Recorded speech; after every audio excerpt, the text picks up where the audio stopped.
Diduga gagal nyalip truk tronton, pengendara motor ojek jatuh terpleset di ruas Jalan Raya Parung Panjang, Kabupaten Bogor saat akan mengantar penumpang dari stasiun Parung Panjang menuju Jasinga pada Rabu malam.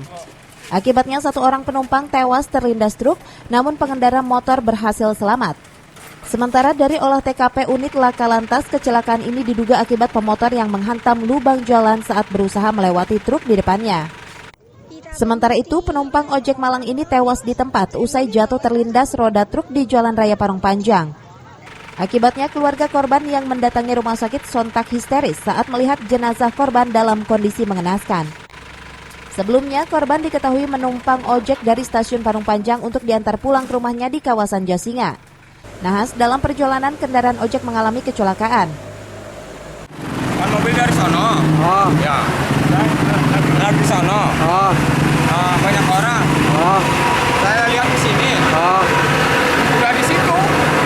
Tergeletak. Iya, lihat udah di situ. Nah, itu motor dari arah sana juga, dari arah Parung Panjang. Motor dari arah Parung Panjang sini. Mobilnya? Dari sono ke sini. Oh. Jadi mungkin dia nyalip. Nyalip si motor itu. Iya, nggak tahu itu ada kejurugan. Oh, gitu. Banyak. Arah pulang. Iya. Terus? Ya nggak tahu, tiba-tiba dapat kabar gitu aja. Kecelakaan. Iya. Emang sebelumnya kerja di mana sih ini? Di Senayan kalau nggak salah. Apa tuh kerja? Restoran. Iya. Terus mau pulangnya kemana emang tadi? Mau ke Jasinga. Oh, pulangnya ke Jasinga. Iya. Terus ya pihak keluarga kaget juga. Pastilah. Iya, namanya juga. Hingga kini kasus kecelakaan tersebut masih ditangani unit Laka Lantas Polres Bogor.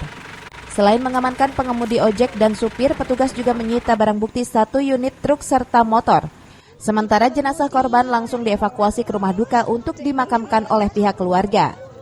Dari Parung Panjang, Kabupaten Bogor, Iwan Setiawan melaporkan.